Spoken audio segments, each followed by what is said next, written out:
Welcome in. Hail to the podcast brought to you by Maize and Blue Review.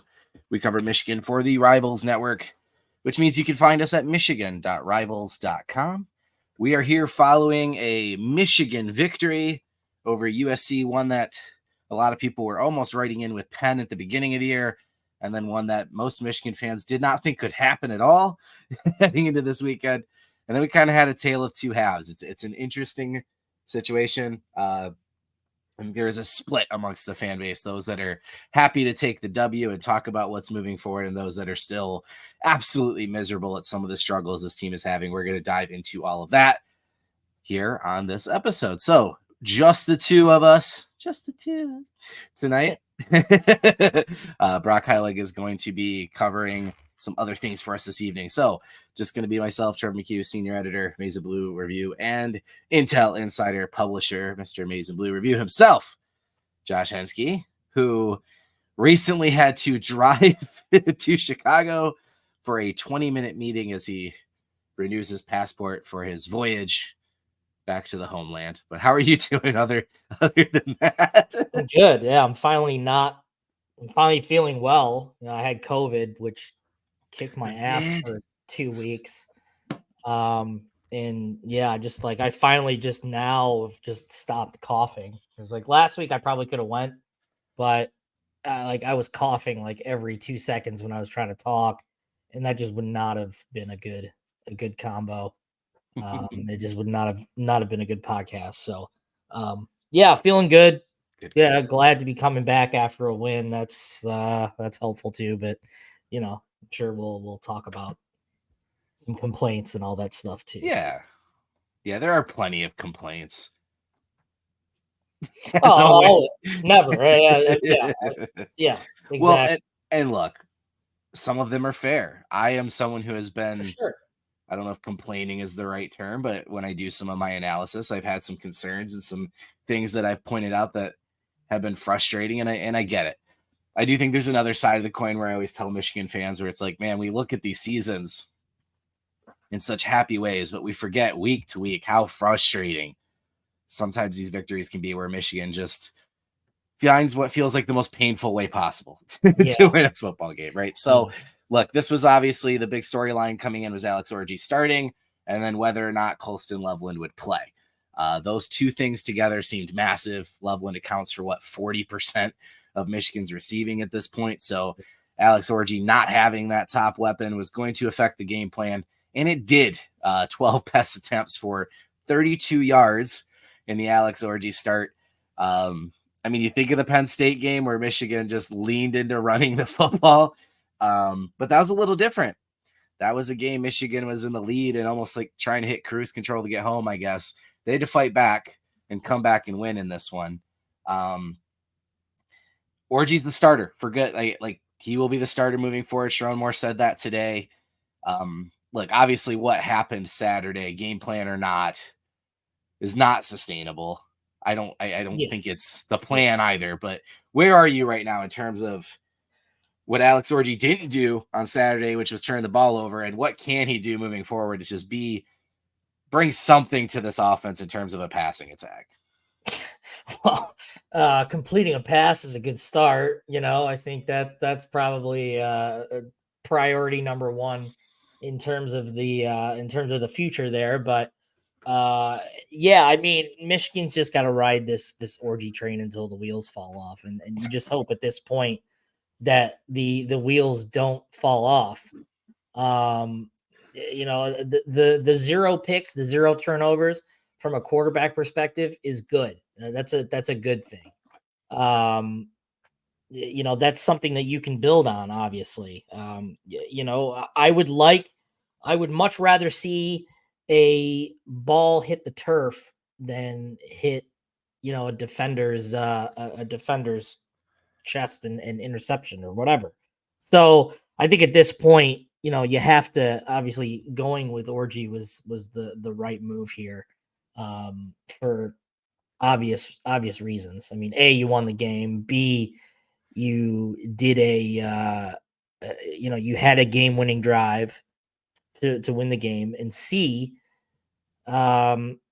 you didn't turn the ball over besides, the freakish Kenneth Grant fumble and the Donovan Edwards fumble too, which, I think was just a really good play by USC. So, at this point, and Trevor is frozen here, so I'm going to kick him out of the thing. So it's just going to be me for a while. Hi guys, solo pod here for a little bit, and he's Can you back. hear me? Here we go.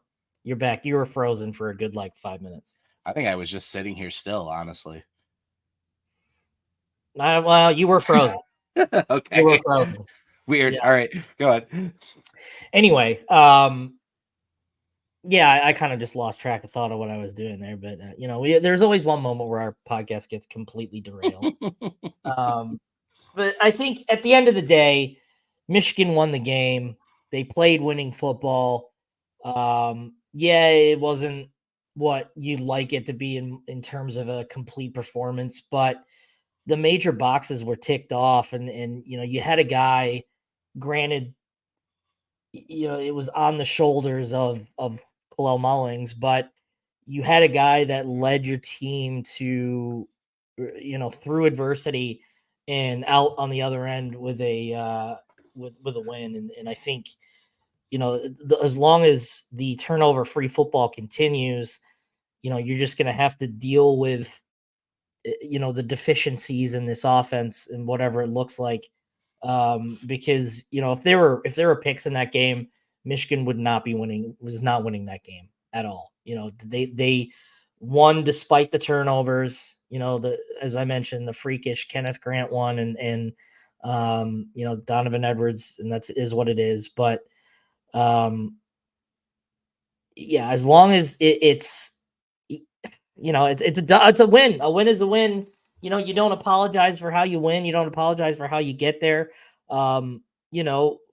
You'd hope that the Minnesota game, you see some strides being made, but at this point, you kind of just have to deal with the deficiencies and just look at it like this passing offense is what it's going to be. Like it's not going to be this juggernaut 300-yard passing, per game type of deal, unless some miracle switch gets flipped like somewhere, somehow.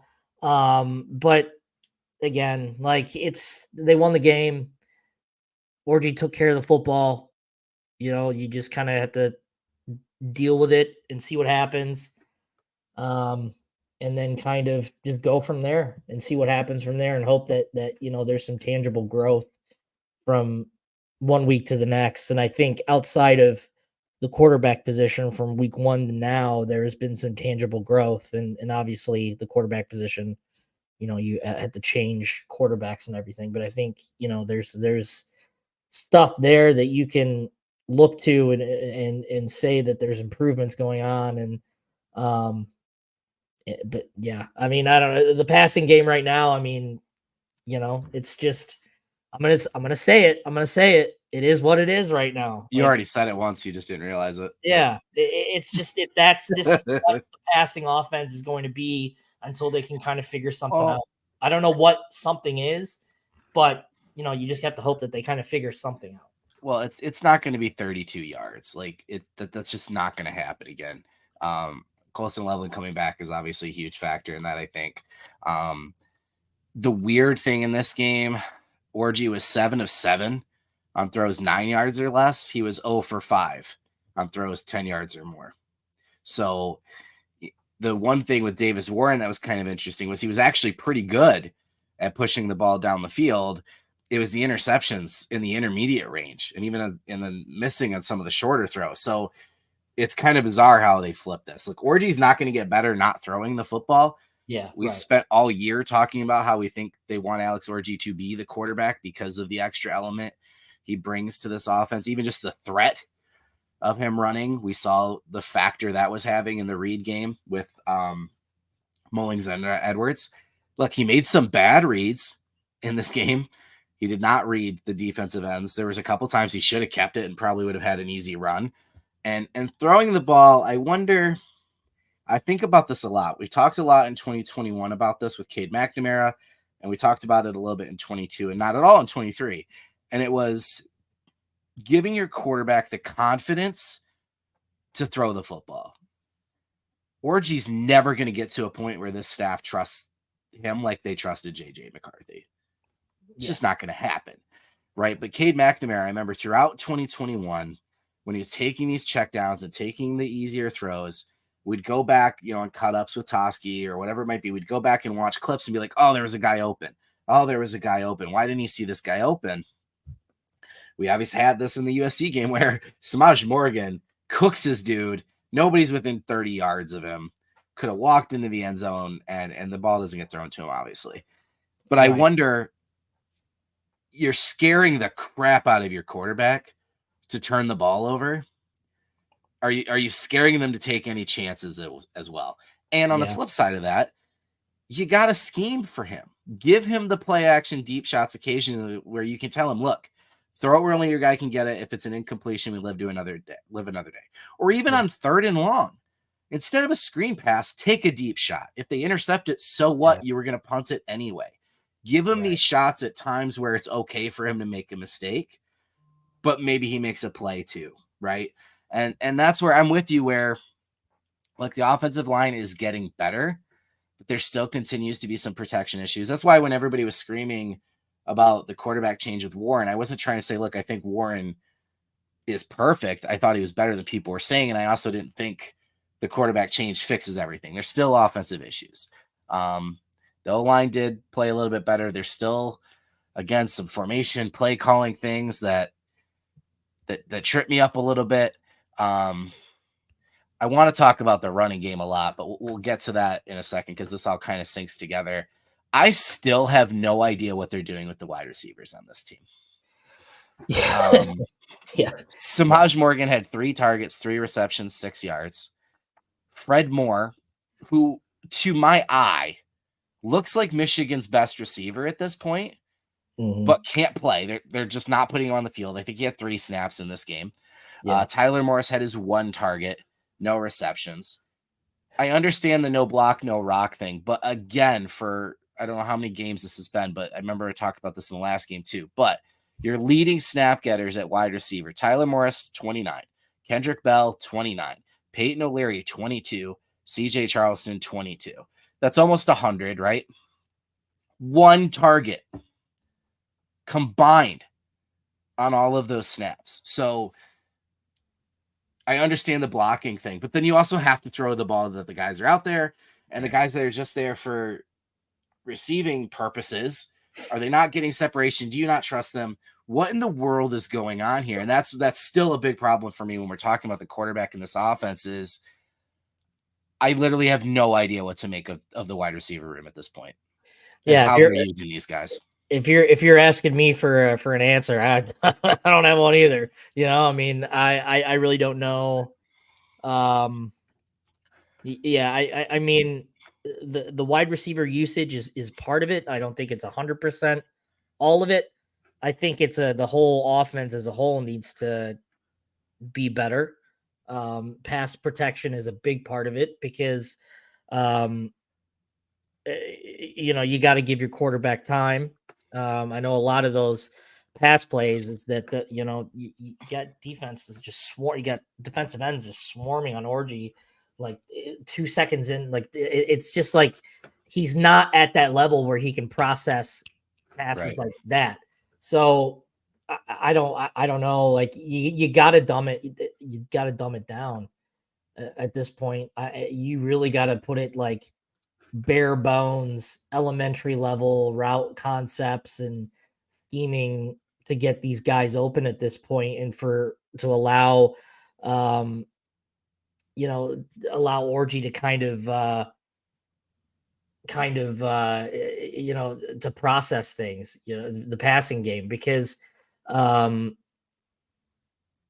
it's tough to, I really don't know what the solution is in terms of scheming guys open. You have to hope that there's tangible progress made from 1 week to the next. And, it's one of those situations where even if, even if Michigan threw for 500 yards this week against Minnesota, it's Minnesota, right? So it's not like it's going to be fixed. No, but I always hate that though.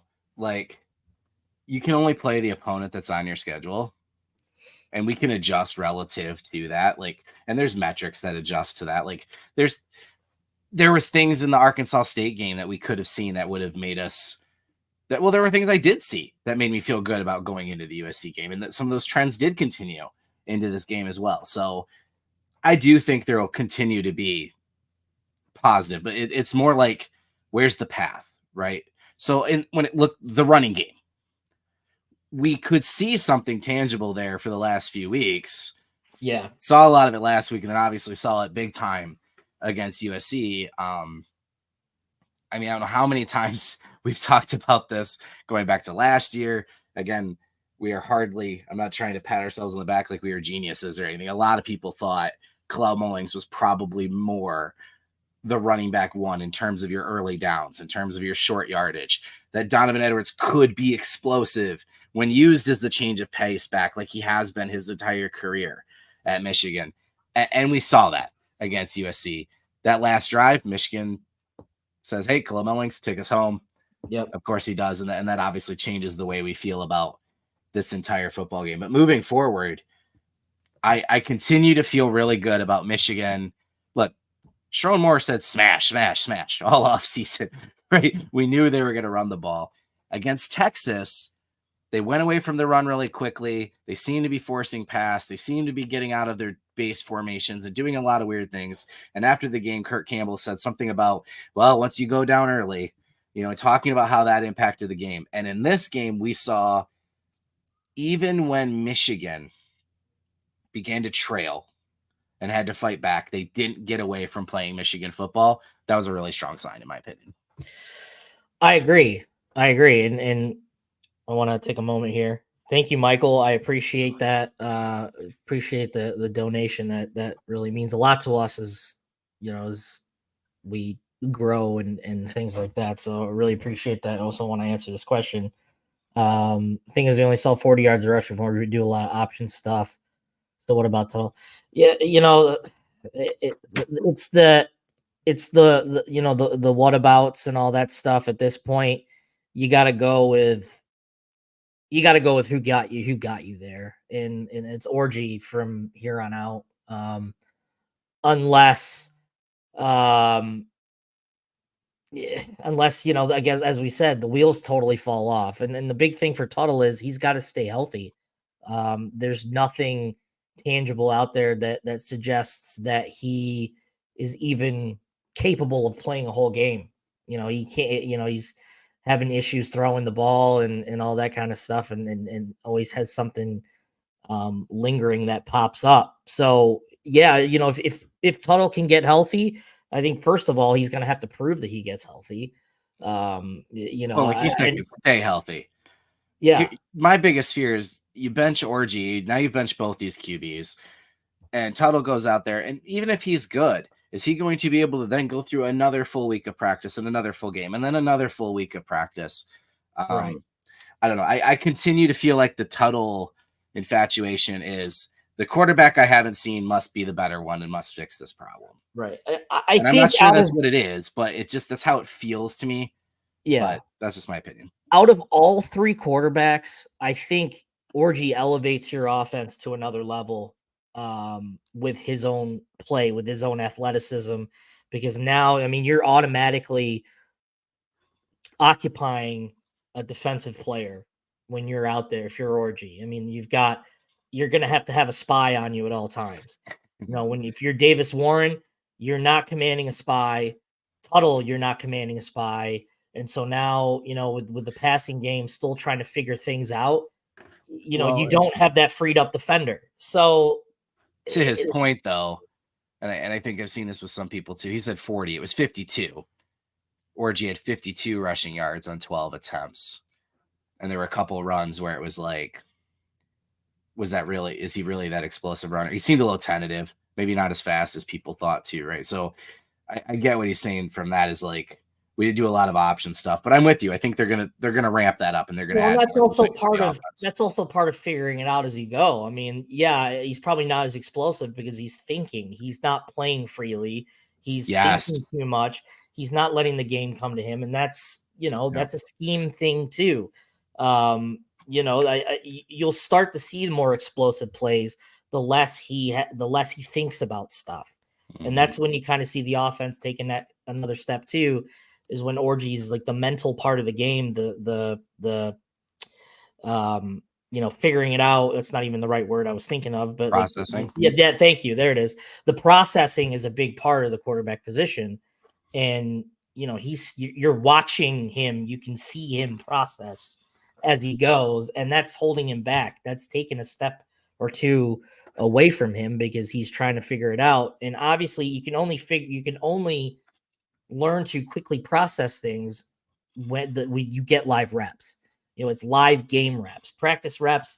You can control the environment in practice. You can have a controlled environment that that you can set the parameters, you can set the guidelines. But when it comes to a game, yeah, you have your scripted plays to start. But once that script goes out, man, it's a whole new ball game, and that requires you to. That's why experience matters, because when you've been through this before, you know what to do, and that's why having a guy like Kalel Mullings is so important. Who's experienced, learned a lot from Blake Corum last year and Donovan too. So yeah, it's a lot of it goes hand in hand. It's not just an easy fix saying, hey, that guy's got to be better, or hey, the receivers, just the receivers got to be better. It's a lot of it. Yes, the receivers have to be better. Offensive line has to be better. Orji kind of has to figure things out. And that's just what it's going to be for the remainder of the year here if he can continue to take care of the ball and play smart. I think when you're talking about like, oh, Michigan should just go back to Davis Warren, but it's like, okay, that's fine, but put Davis Warren in that game and he throws 3 picks, Michigan's not winning that game. You're okay with giving a defense more series, and which taxes the defense even more, which just tires them out even more. And yes, I'll give you the third quarter where they were just awful in the third quarter and could not move the ball. But turnovers just tax the defense, and that's the biggest thing, is taking care of the ball. And that's Michigan's biggest calling card right now with Alex Orji, is that he's taking care of the ball, and they're winning. So you just kind of have to let this play out. These guys going to have to go through their growing pains, and everyone's just going to have to get better. And that's just what it is. That people just have to get better. It's probably going to be baby steps. It's not going to be pretty, but I'd much rather talk about it not being pretty after a win, and a win of that caliber, and I'll say magnitude too. I mean, that's a pretty big win for Michigan. And so that's important. So, we'll kind of see what happens next week, but I'd much rather be talking about baby steps after a win than baby steps after a loss. And that's, as long as that momentum builds, it'll snowball eventually. Whether it's next week, the week after, or in a big game or a big moment, you want to see improvement. And yeah, they have, and they've got an identity now. Michigan's offense was kind of struggling to find a little bit of an identity early there, and now that smash mouth football is back, at least for another week, and you've got something that you can rely on for sure. I don't think we'll know for a few weeks yet. Obviously, it depends on how Orji does develop and things click in terms of, looking back on the decision to not start him. The one thing that stuck out to me, the way the offense felt, not cohesive, and some of the clunkiness came from again, all off season, Alex Orji was going to be the dude. We want him to take the job, and I understand why you react to the practices the way you did, but you roll out in this season now with a quarterback that guys probably didn't think was going to be the QB, a center, which we'll get to that in a second too. You didn't think it was going to be the center, right tackle. Like there's just a weird vibe, right? And with regardless of the stats, I think we did get to see from Alex Orji what we've also talked about this offseason, which has been his magnetism, the way the players are kind of drawn to him and his leadership and his it factor in terms of the way he carries himself and speaks, and this team is void of leadership or came into the year void of leadership from the previous year, right? We knew that there was a lot of guys leaving, and he provided a spark in that way for sure. Obviously it's going to have to translate on the field in terms of some production, but to your point, again, a win, right? You get the win. And I hate doing the if this thing because you can do this with any football game, but there are a lot of weird moments in this game where it probably didn't even need to be as close as it was. Right. Like Exactly. you brought up the Kenneth Grant, man, when it was happening, I'm thinking, dude, big man's going to run this back, go. Right. Yeah. And then of course, when he gets the ball taken from him, I'm like, oh, you idiot. You should have gone down. Yeah. Right. Right. We all have the ability to do that, but what a fluky scenario. And look, if I had to want fumble, or if I wanted it to be a fumble, I would have said the ball came loose before his arm was going forward. I obviously wanted it to be incomplete, so I'm trying to twist it. The Edwards fumble, to your point too, also kind of bizarre, gets them, into short range. But that right there, you got a 4-point swing with the Grant turnover because otherwise they would have had a field goal. You obviously give them the gift touchdown on the flip side. So I don't know. There's a lot of weird moments, but back to the running backs real quick. And then I do want to talk on the O-line before we switch over to the defense. Actually, I do want to shout out Zay here real quick. I don't want to ignore this donation too. Zay, thank you. New to the channel. Thank you. I know he's not new. I know who this is. Do you think Wink will adapt to college football? We'll talk about that here in a minute. I think he called a good game personally. I do too. And fix the guy on the left sliding. Yeah, he's got to fix the old internet here.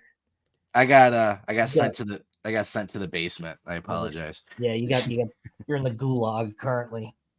It's so funny because everything on my end's good. I'll have to see, but yeah, we'll get to Wink in a second because I am actually really happy with where the defense has gone since Texas. So, look, the Mullings Edwards thing.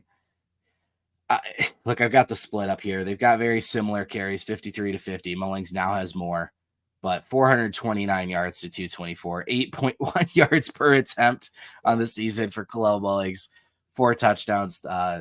Look, Donovan's had some big runs. He's had some touchdowns. He will continue to do that if, again, we talked about this last week. It was in my stock report. When he comes in after you've already ran a few plays on a drive, Mullings has already run over a few dudes. When he's coming in on second and short and the playbook is more open, when he's coming in later in games, he can do what he does best. Yep. I'm not saying don't give the ball to Donovan Edwards. I've never said that. I'm saying he's the lightning. He's not the thunder. And part of the lightning is throwing him the football. Yeah. He had 30 receptions last year. I don't understand in a year where we just talked about, like, we're not even really sure what's going on with wide receiver, where you're not taking advantage of a guy who might be, I don't want to say your best receiver. I don't know that you can put him outside and he's going to be running routes all day. That's not as easy as people think. But the fact they're not even trying to motion him out to get some mismatches is just kind of crazy to me. So I think this was kind of a light bulb moment where I think we're going to now see Mullings more in this RB1 role and Edwards more, hopefully, the Alvin Kamara comps, the stuff we've been hearing about him forever. Get him the ball in a little bit of space so it's one-on-one, and hopefully he beats that matchup and he can make some plays. He's not a guy that's scared to share the ball. He loves having a partner back there. He has his whole time here. He's out there cheering Mullings. Those two get along well. Let him be the lightning, and then you're using both of them to their full capacity, in my opinion.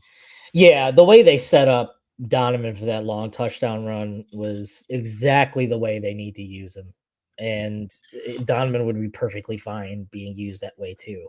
The way they set up the home run, that was well timed. It was well executed. So Yeah, it's just that's the way it should be done. And Kalel Mullings is just incredible, man. He's just good.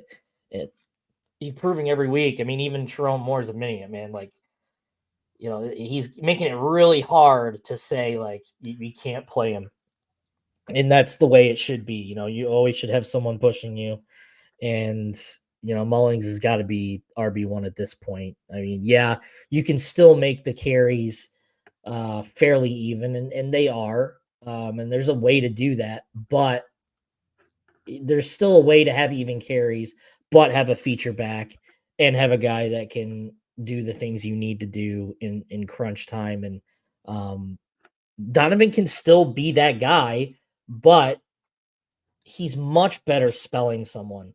Much, much, much, much better spelling someone. And as long as you've got a guy like Mullings and can continue to play like he's been playing, you're going to be very, very successful on the ground. And that's kind of the thing. Like as you mentioned, like with practice and looking a certain way in practice, like game reps are different, and that's why you trot these guys out there. And you just have to find out, what these guys are, how these guys perform in crunch time, and you just have to figure this stuff out sometimes on the fly. And fortunately, Michigan figured this out in a big win with a big performance by Mullings, and I think he's just making it easily just to prove that like, he's the guy. He can be the guy, and Donovan can be just as effective spelling him and getting just enough carries for himself too, as well as being involved in the passing game.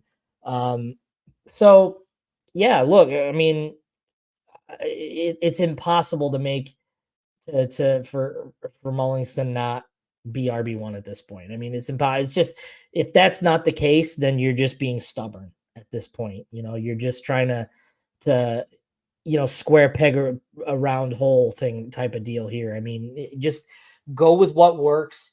You've got an established identity in the run game now, led by Kalel Mullings.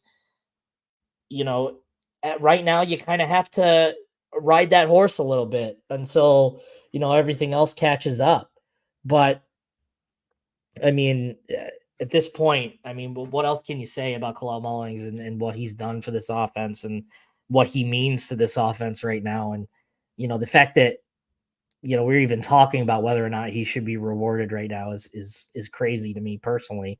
He needs to be the guy, and I think they understand that, and I think they realize that. And I'm looking forward to seeing how the reps kind of get distributed on Saturday for sure. Trevor, your mic is muted. Hey, there we go. Like you said, I don't care if the reps are even or not. It's just all situational to me. But Right, I will exactly. say a few more things on Kalel Mullings. Like we said, 8.1 yards per attempt, 5.38 yards per attempt come after contact. So we always say, you get 5 yards a carry. That's pretty awesome. He's doing that after contact. He has 17 missed tackles forced already on the season. 7 of his 53 carries have gone for 10 yards or more.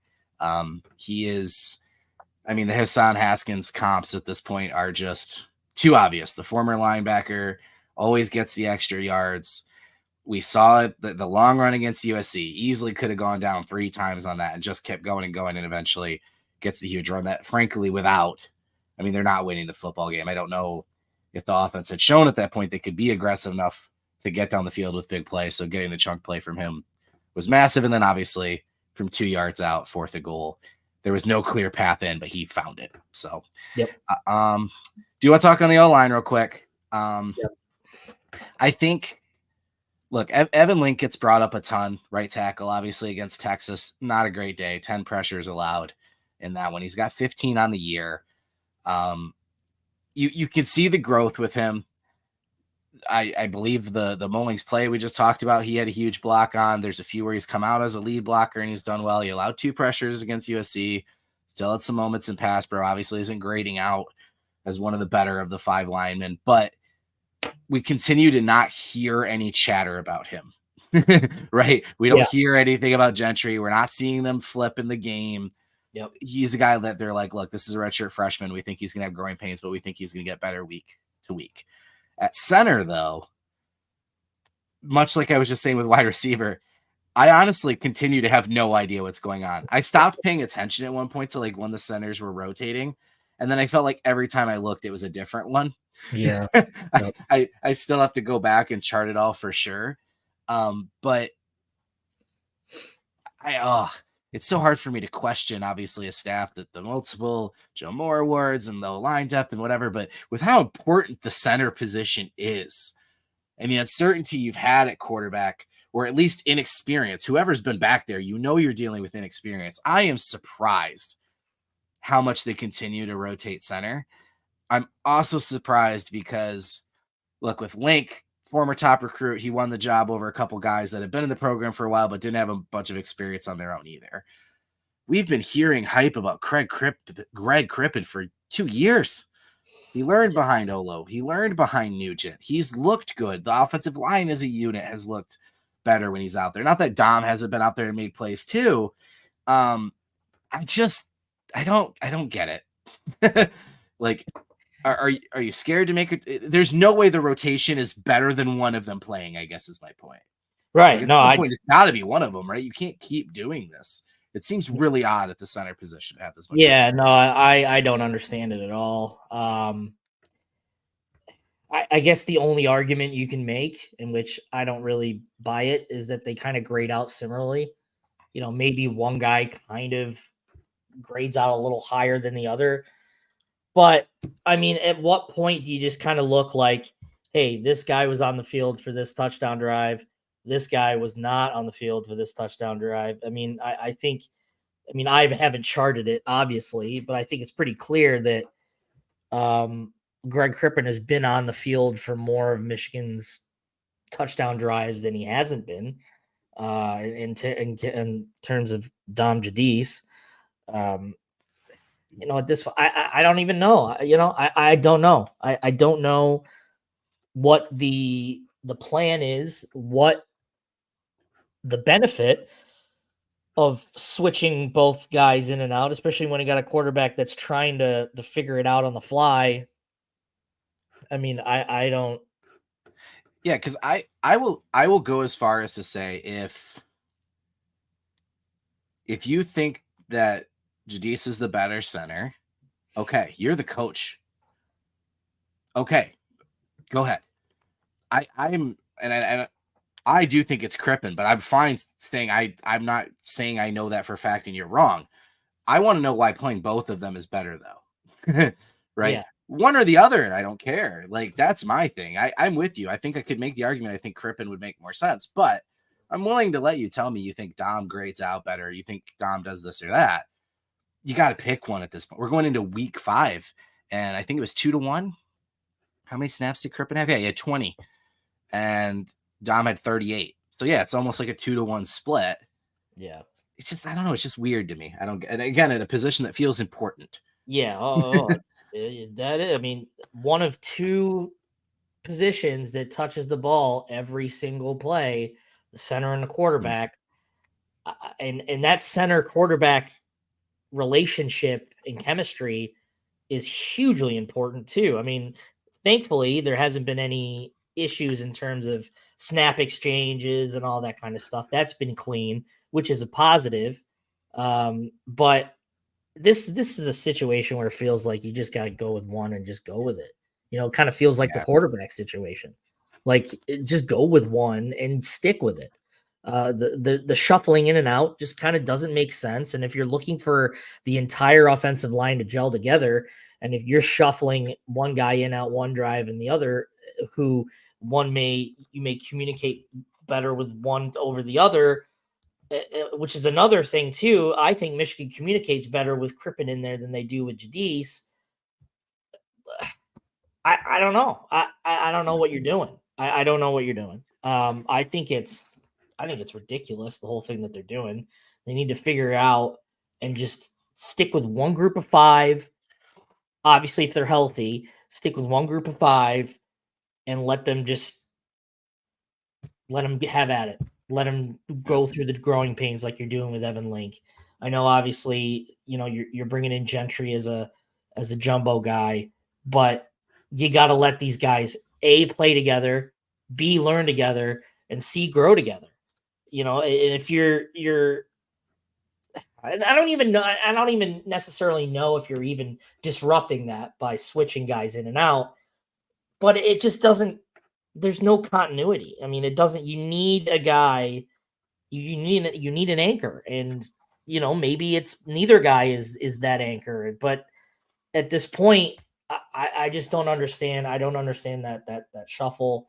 I don't get it personally, but hey, they're 3-1. I mean, Yeah, and I mean despite of it all, they're 3-1. The reason I think you and I are more positive than most. The reason we're kind of nitpicking here is because I do think this is a good football team, and I could see the potential there.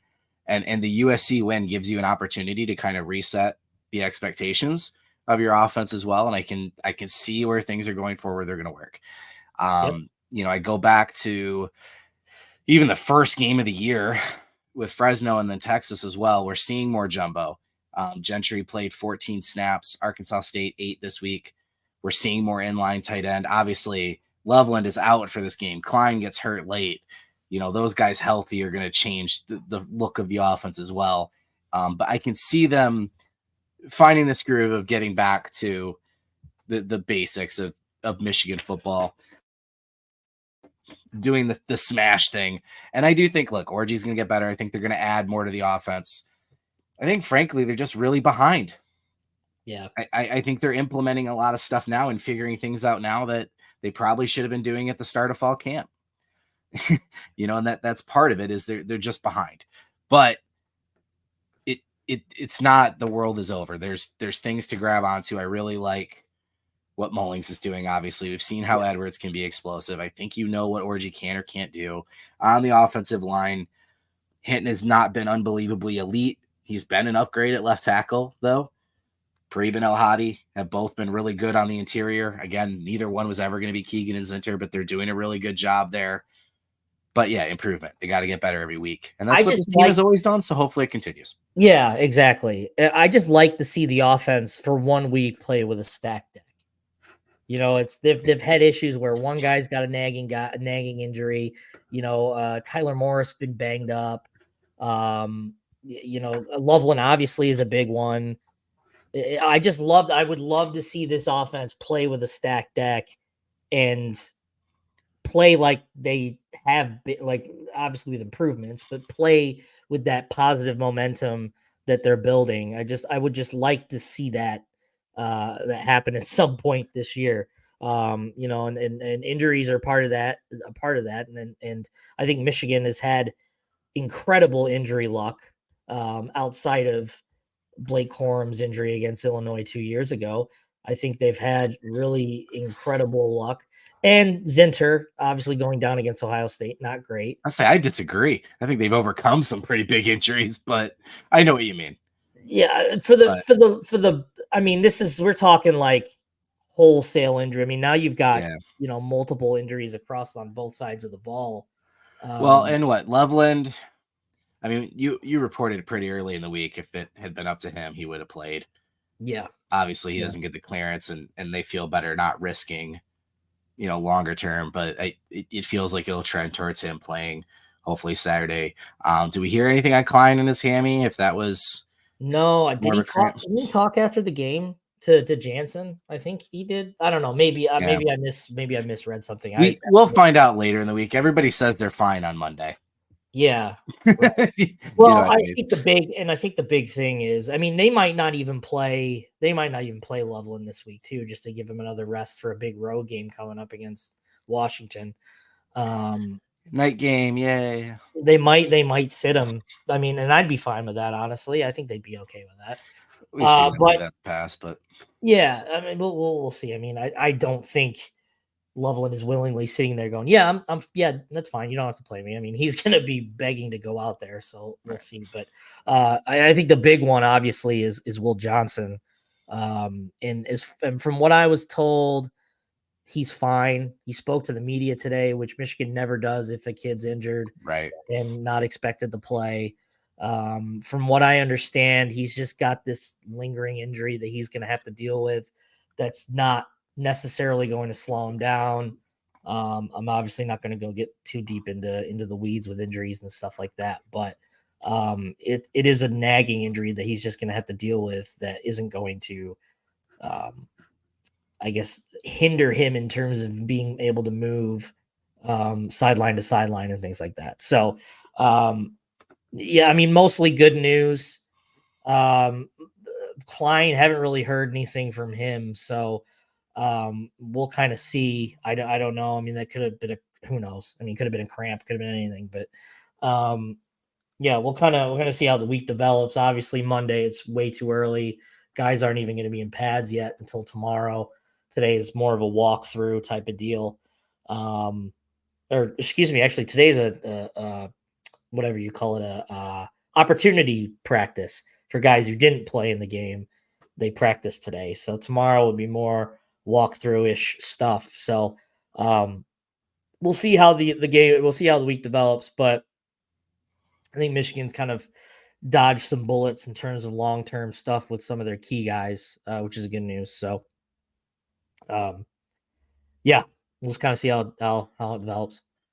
I agree, Michael. I think that was kind of where I've been at for a while with Mullings being the short yardage.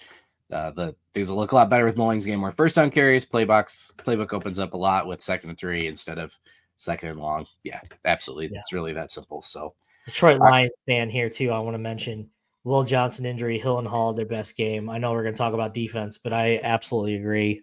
Jair Hill played like a grown man on Saturday, and good for him. Well, in the defense, again, Texas, I came away really frustrated with that game because it felt like the Don Brown thing always felt lazy to me, and some of the wink attacks felt lazy to me, and it was like all the haters rejoice in that game because just the amount of exotic looks and formations on third downs, the bizarre calls, it didn't make sense. Well, and that was the number 1 team in the country too. Yeah, I mean, it's worth. I know with Texas how good, but still, Mason Graham lined up at the edge 14 times in that game. So, right. Arkansas State, we see more of a back to basics approach, which we wondered, okay, how much of that is a lesser opponent? What happens with USC? And it kind of was what I thought it would be, a little bit of in the middle. We still saw a lot of the 4-2-5. We did see the 5-man bear fronts as well, which is fine because Rayshon Benny has been a beast this year. He's been an excellent third defensive tackle. We saw some plays where Moore and Stewart on the same side, Graham's lined up outside, but nothing like the mass amount of snaps we saw against Texas. It was occasional. To Wink's credit, and I got to get a little bit more to film, but what I've done so far, a couple of those exotic looks, the play call is good. Yeah. The problem is the player doesn't execute. Makari Page missing that sack that ends up being the long play down the sideline, for instance, sticks out. Right. But as a whole, the unit's getting better. You can see Wink getting a little bit more comfortable with sprinkling his stuff in instead of a full switch. Still some basics, but man, Josiah Stewart, Derek Moore, Mason Graham, Kenneth Grant, we're seeing what we thought. Yep. Which was that defensive front being the best in college football. Mason Graham and Kenneth Grant, if you try to go one-on-one with them, they get through, they get a sack. You try to double and triple team them, Josiah Stewart, Derek Moore. 8 pressures for Stewart, 6 for Derek Moore. Josiah Stewart, we posted today, according to Pro Football Focus, which you can say whatever you want, but it is. He's the highest graded defensive player in all of college football right now. Derek Moore, once he starts getting home and he gets a couple sacks of his own, he's right there too. And TJ Guy has looked good in rotations. Cam Brandt is starting to come on a little bit. And again, Graham Grant and now Benny, healthy Rayshon Benny has done everything and more that Chris Jenkins did in the previous year in terms of creating pressure and that, defensive end role of the 3-man front. Yep. It's looking good up front. That's starting to come together. And I'm willing to let Wink do a little bit of his exotic stuff here and there, as long as you lean on that group and allow them to kind of just do their job most of the time.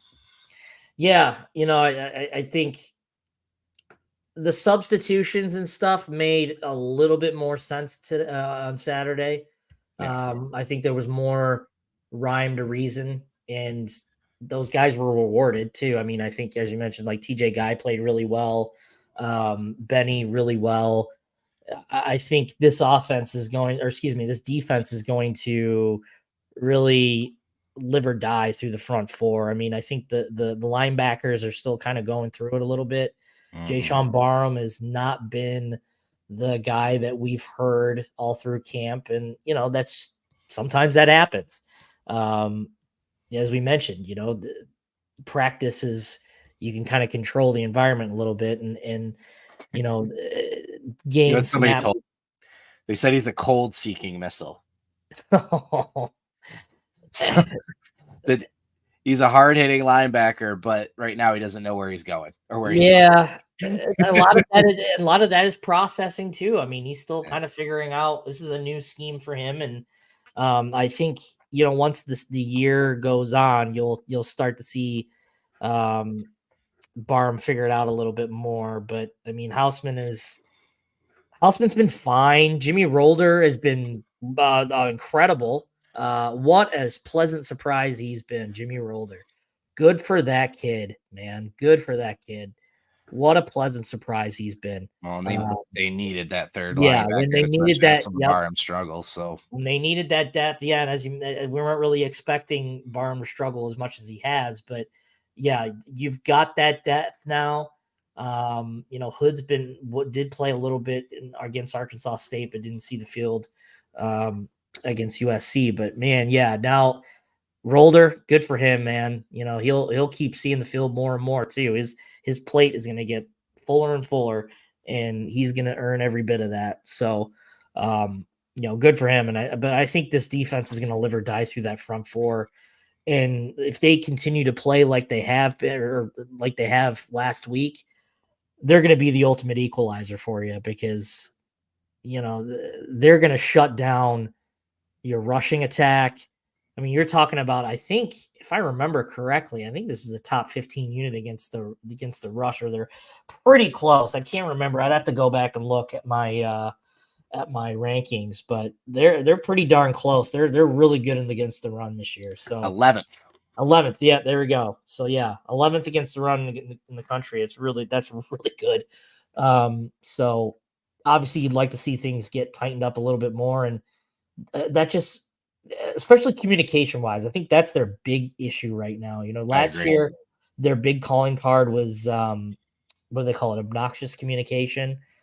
I It's one of don't the think, four pillars. Yes. yeah, I don't think they've had that type of obnoxious communication yet, or if they have, it's just not been effective. But I mean, that's the benefit of having so many guys who've played football last year. Right. That you can communicate, and obviously not having Rob Moore is huge. I think you're seeing with Makari Page's struggles, Rob Moore covers up a lot of the warts in that defensive backfield, and not being there is you're seeing it. You're seeing it. So hope he comes back by at least the end of the year, or B, takes advantage of that redshirt year because they could sure use him next year. But I think the most important part is that you're seeing growth in a lot of areas. Jair Hill looks great.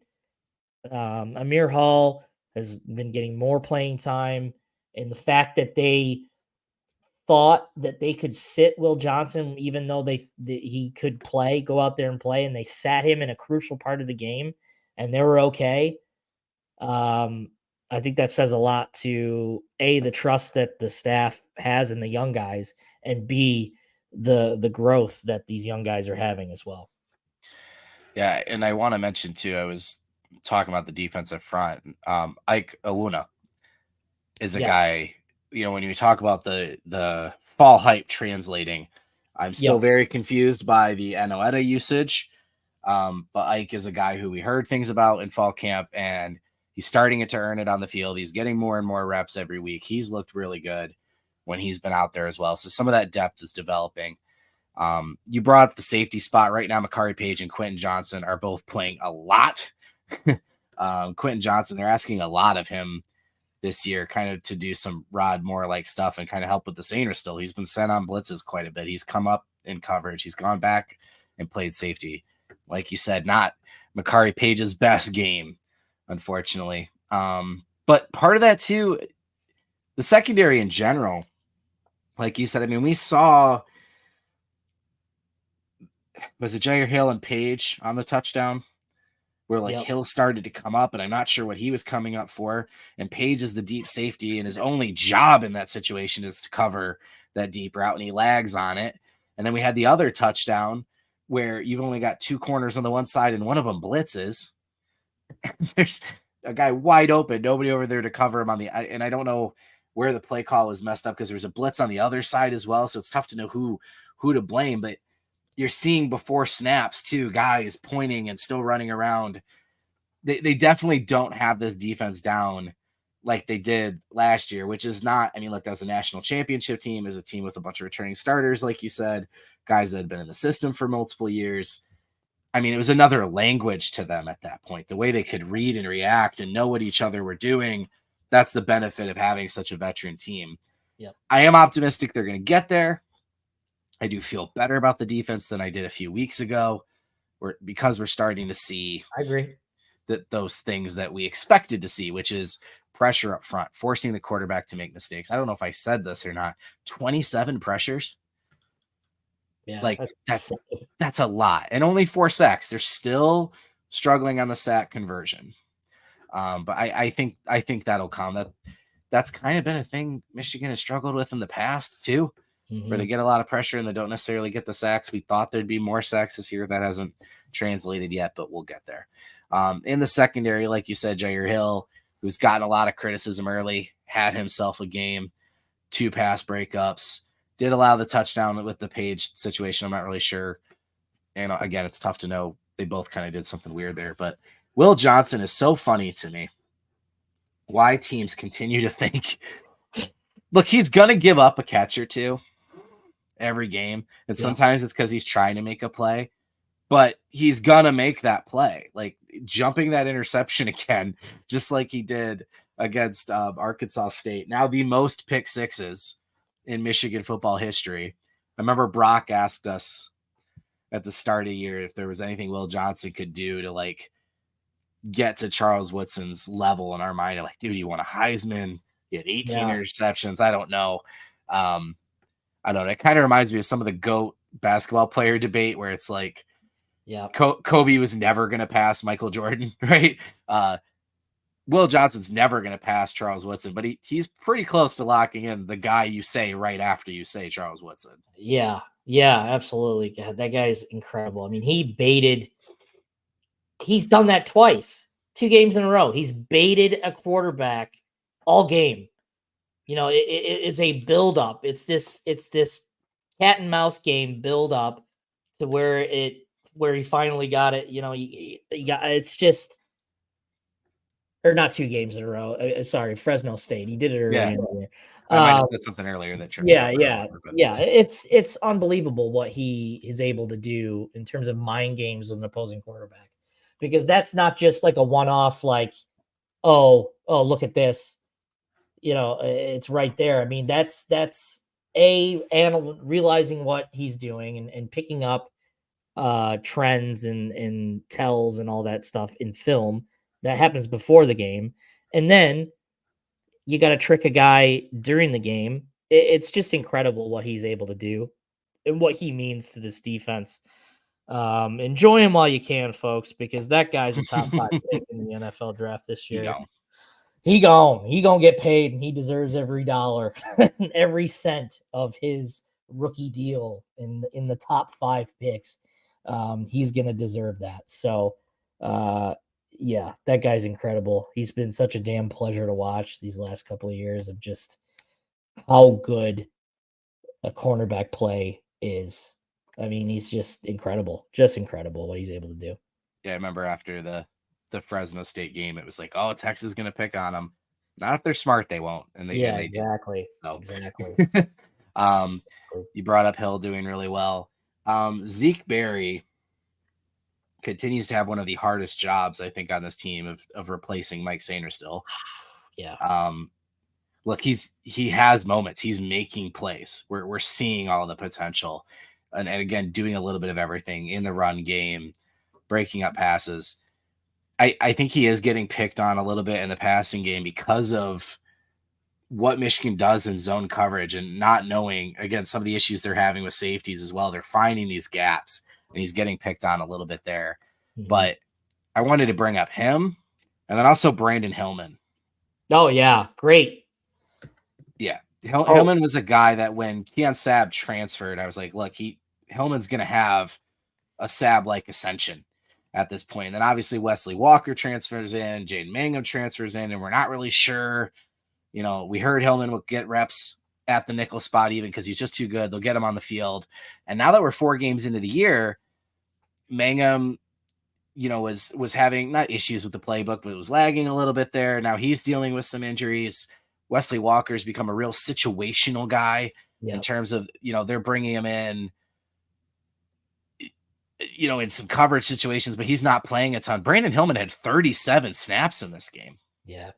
And you don't hear his name called a lot, which can be a good thing. Right. Right. Exactly. We've talked about that in the past, but look, Hillman and Barry, Hillman gets credited with Barry gets credited with the dropped interception on the tip, and then Hillman almost had attempted as well. I think those are 2 guys that are going to get better every single week, become bigger factors in this defense, and are arguably going to be set up to be 2 of the most important players on the defense next year. Yep.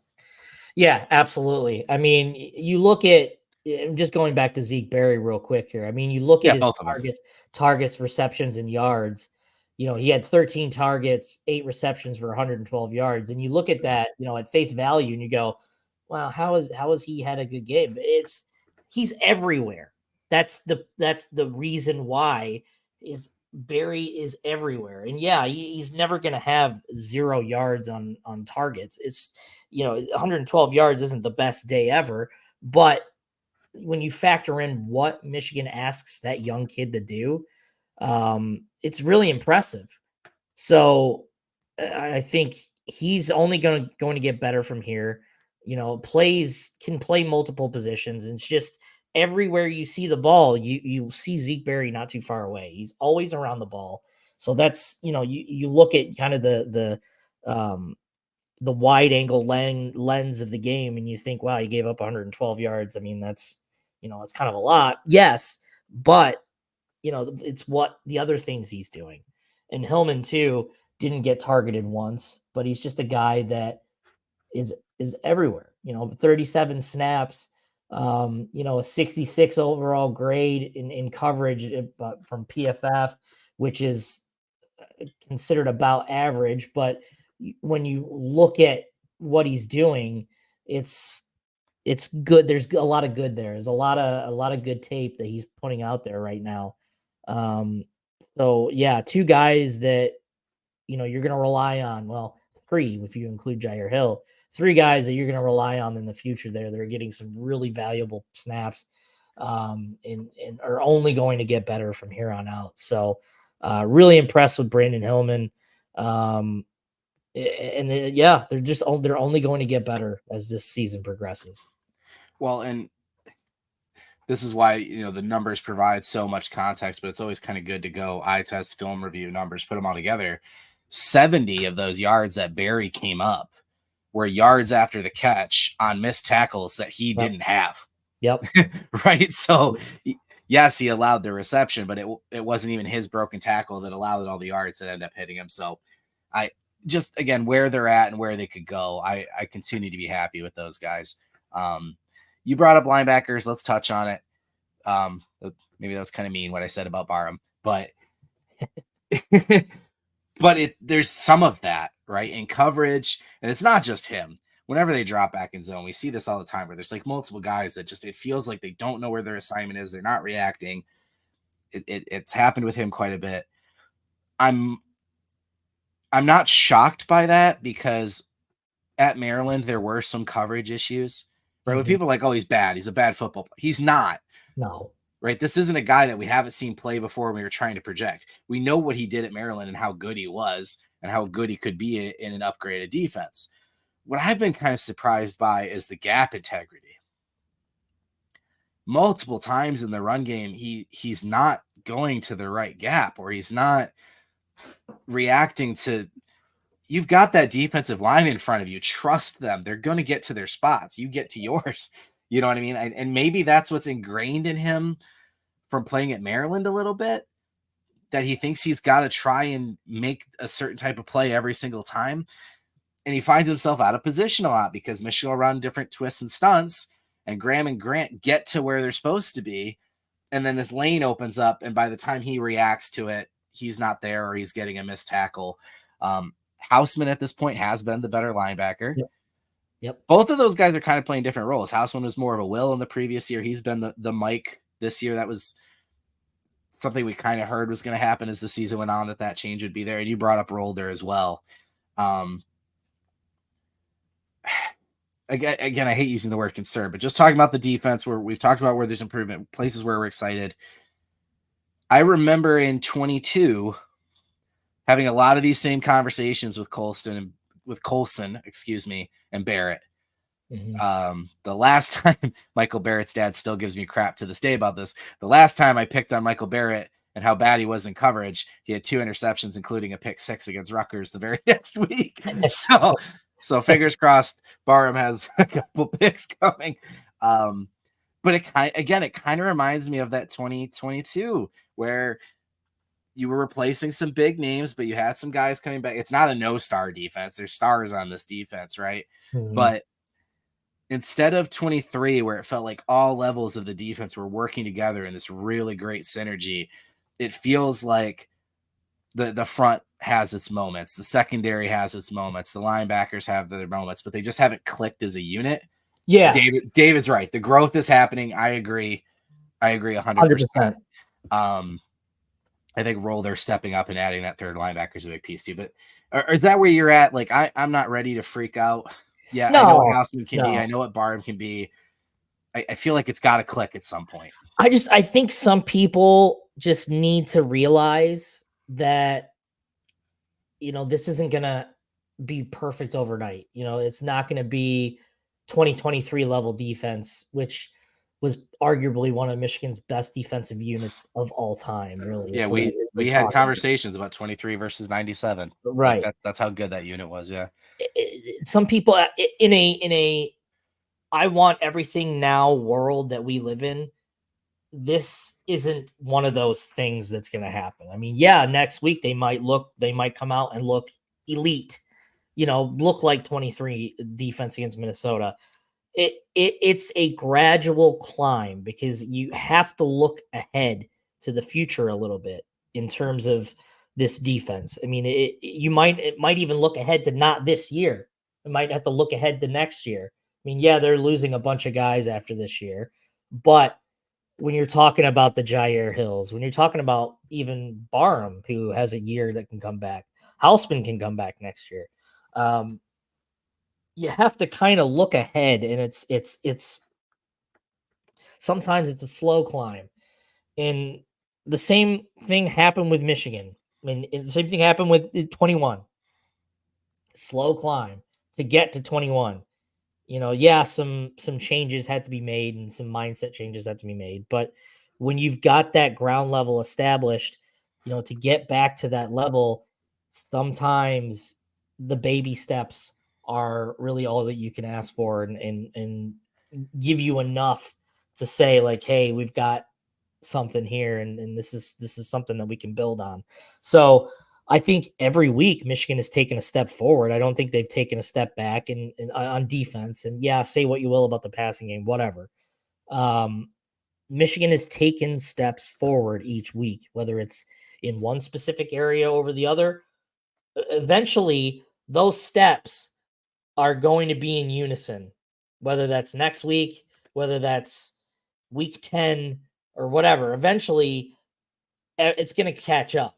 And it's all going to be even, maybe one group's a little further ahead than the other, and then, or one overtakes the other. It's a baby step process that you kind of just have to let it play out.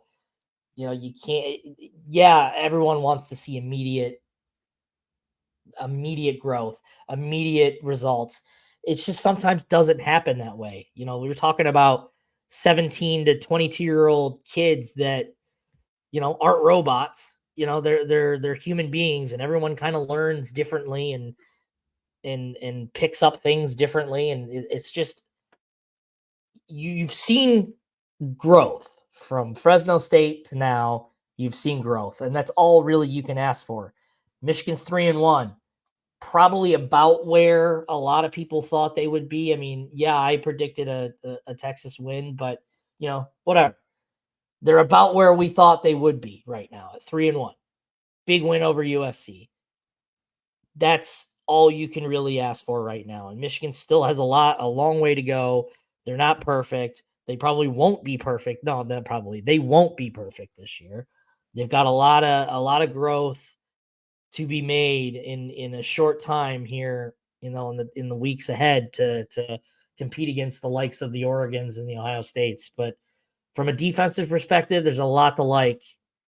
And it's going to only bode well for the future, as Michigan gets these guys into the swing of things.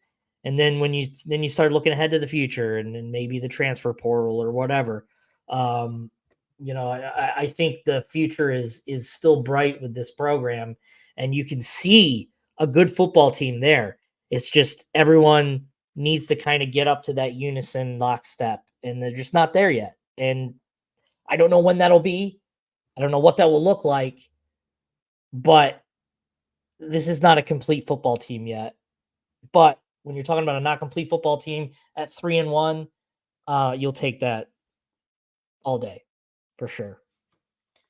I mean, I'm guilty of. I absolutely thought that this defense, I know I've said it on the show, that this could be the best defense of the last 4-year run. And a lot of that had to do with some of the things we were hearing coming out of the camp, some of the things the coaches were saying. Things that I think really derailed the potential that at the start of the year was obviously some of the formations and some of the system things they were doing with, trying to find the balance between the previous scheme and Wink. That seems to be trending in the right direction. Yep. Places we thought there would be depth, specifically safety and up front on the defensive line, it wasn't there early. Mm-hmm. It just wasn't.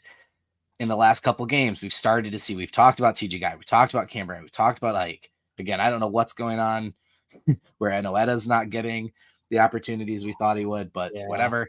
Again, it's safety.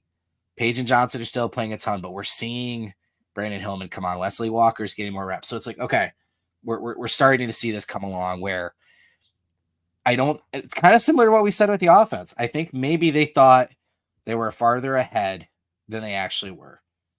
And now we're starting to see that progress kick up. So there are learning lessons that can be found. I think about 2021 and how many Michigan players told us if they didn't lose that Michigan State game, they don't think they beat Penn State. They don't think they beat Ohio State. And we know 23, if they don't lose to TCU the way they did, they don't think they win the national championship in 23.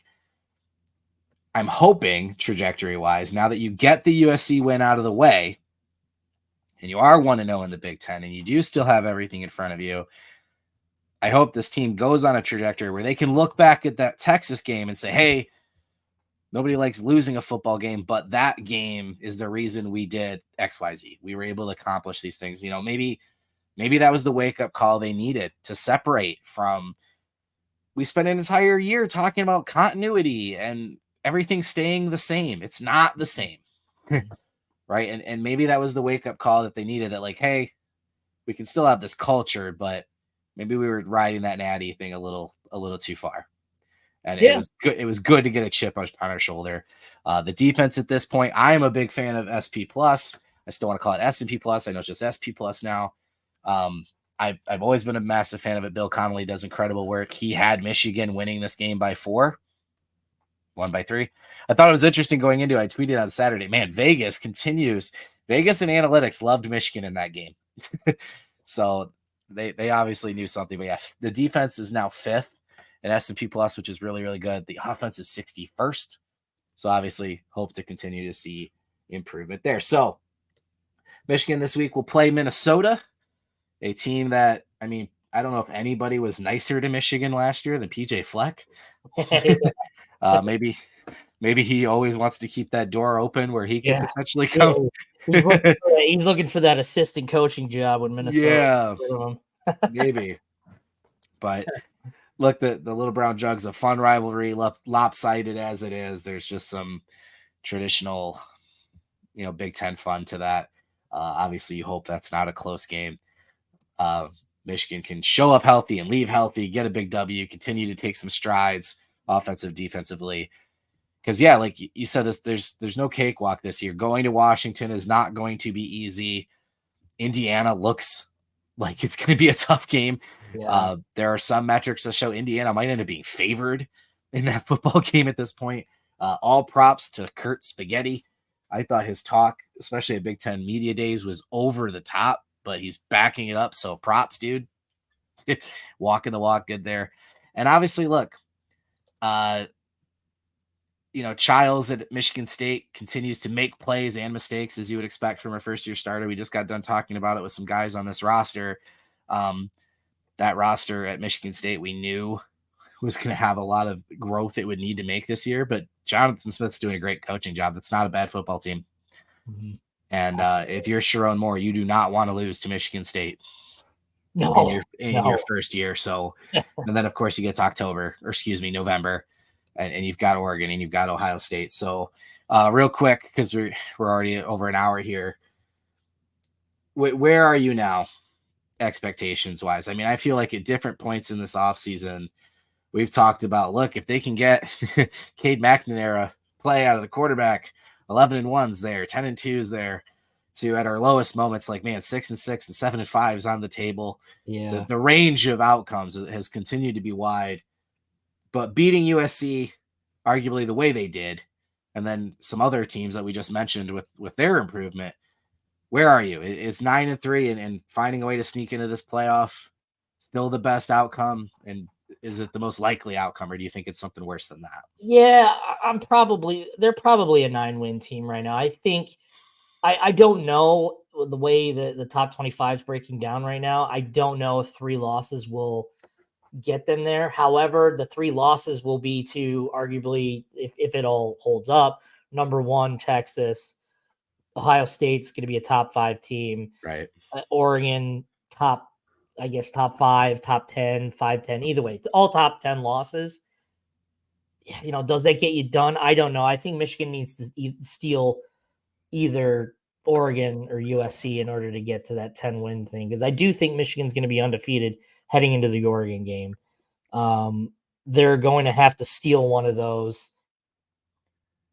against Oregon or Ohio State. I mean, both would be hilarious and fantastic, but I just don't know if that's going to happen right now with the way this team looks right now. So, I mean, that could change, but I think stealing one of those against Oregon, Ohio State will probably put them in the playoff. But 9-3, maybe if they're really, if the committee is really kind of favoring those 3 losses as like not big knocks, but I think 9 wins is probably the glass ceiling that is very capable of breaking if they can, kind of get things figured out. I mean, that's kind of where I'm at right now. Yeah. It's so tough to project, and I don't have it in front of me. I don't know. The problem with these mega conferences and how many good teams there are, they don't play enough games. Right. So, like, I look at the SEC and how top-loaded the poll is with SEC teams right now, and I think, well, they're going to eventually eat themselves up, because that's what would always happen in the past, right? Is eventually the schedules roll out, and these teams, you figure things out. Teams win, teams lose, and things even out. But the SEC only plays 8 games. Right. So, again, I'd have to, like, look at all these schedules and be like, okay, Texas, Bama, Ole Miss, Georgia, Tennessee, Missouri, like, are these guys all playing each other enough that they'll actually start knocking each other off? Or are there going to be a bunch of undefeated 1-loss and 2-loss teams? There could be a similar situation in the Big Ten too. Right. We know, like, Penn State doesn't play certain teams, and they could easily get to 1 or 2 losses. We've talked about even, well, I mean, Iowa, that might be a different situation now, but like there could be it's going to be interesting to see what does the committee do with a 1 or 2 loss team compared to a 2 or 3 loss team with maybe a massive strength of schedule imbalance. Mm-hmm. You know, we've talked about, I mean, getting blown out by Texas. You would have much rather lose that game by 3, 4, 7 points. Right. You know, in terms of the way it looks at, but look, I'm with you. I still think 9-3 is out there. Picking off a game against Oregon, Ohio State would obviously be massive. Michigan has an advantage in the Ohio State game that they seem to still not understand, which is the advantage they used to have, which is they think about them 24/7, 365. Everything they do is around beating them. But look, that Ohio State defense has taken another step. It's really good. I think they have some questions at some different spots too, but the defense looks really good. We haven't seen, I still think McCord coming back for another year would have been the better option, but Will Howard's been good. We haven't seen, you know, what happens when he gets tested yet. They're very much taking kind of Michigan's run to a potential national championship where they've had the easier slate this year. They've played a lot of tough non-conferences in the past, and they haven't really had a challenging game yet. So it'll be interesting to see. Oregon's had some issues at time with their offensive line and their defense. Although they have players, you know, they're probably 30, 35th in terms of the type of defense they have. So those games are winnable. But look, you got to beat Washington. Yep. Right? You got to beat Indiana. You got to beat Michigan State. That's just where Michigan is now, where your margin for error at this point isn't massive. There's going to be games you might not win all the games you're supposed to. Mm-hmm. Our guy Scar today, I watched today, was talking about not very much different from 97, really. Michigan might win a lot of games this year, and they might all be close. Right? Yeah. There might not be a lot of Michigan blowout wins on this schedule. They might be finding ways to win every single game by 4, 7, 10 points, which is going to be boring. Yeah, which could make for a very stressful year for Michigan fans. So yeah. You know what's wild to me? After this week, there's only 3 more home games left. Yeah, because they played so many to start the year. Wow, that's wild to me. Like, just as how we're a third of the way through the year already. Yeah, it's just how like fleeting. You wait forever for a college football season, and it's 3 months gone like that. Yep, I know. I do it every single year. When there's 3 wins or 3 games, it's like, oh, there's 25%. When it's 4, oh, there's a third. In a couple weeks, oh, we're half done already. It's crazy how fast it goes. And yeah, we spend so much time talking about all the little things that we can to fill our void because we want it so bad that it's here and boom. And it's gone. And it's good. Oh, yeah, South Park reference. Let's go. So, all right. Things are obviously picking up. Recruiting is starting. You know, you're starting to have some big visitors. Josh recently had an update on a very, very, very, very important linebacker recruit, one of the best in the country, that was on campus this weekend. That's going to continue to pick up recruiting as we go on. Obviously, our premium content around Michigan versus USC heading into Minnesota will be there. Basketball is what, 3 weeks away? Yeah, they've got a charity exhibition coming up against Oakland here. I think October 20th. I think it is. Is that what it is? I know it's close. The media days, October 18th. It's coming up. Starting quick. It's getting here. That's such a fun time of the year too, where football is getting into the end of the year and basketball is just getting started. That overlap, and we might, for Michigan fans or people in the state of Michigan that also happen to be Detroit Tiger fans, we might have playoff baseball. Yeah. It feels like we've had playoff baseball for the last 2 weeks. These games they've been winning. They've been down every single game. It's just been insane. I love it so much. I love good baseball. Oh my God. So anyway. It's been fun. It's a lot better when they're winning. Those of you watching back on playback, thank you. Please throw in the comments what your expectations for the season are moving forward, how you feel about the offense, the Mullings and Edwards debate. Do you want Jack Tuttle? Should it be Orji? All the things we've talked about. Throw your feedback in the comment section. For those of you that have been here with us live the entire time and contributing and asking questions, thank you. Thank you as always. If you haven't joined us live, make sure you like, subscribe, notification bell so you do know when we go live. Typically Sunday at 7. Appreciate adjusting with us this week for a Monday show. And then, of course, during the week, we have Dennis with Good Afternoon Michigan Football. And he has been crushing us with views lately. His post-game live show has been hopping. If you guys want to get in following the Michigan game and share all of those game emotions you have, that's a good place to do it. Dennis loves pulling up all the comments during the show. But again, liking, subscribing, notification bell, knowing when we go live here on the channel. And of course, heading over to michigan.rivals.com. If you're not a member already, we say it every show. A lot of what we talk about on here, we've been talking about all week in our community. If you want to give us a shot for free, you can use promo code BLUE30. Gives you the first month free, so you can kind of hang out in the den for a little bit, see what you think. And like I said, ask our subscribers what they think. They are a community, and we're positive they will say good things. So other than that, thank you as always for joining us, and we will see you next week. Hail to the podcast.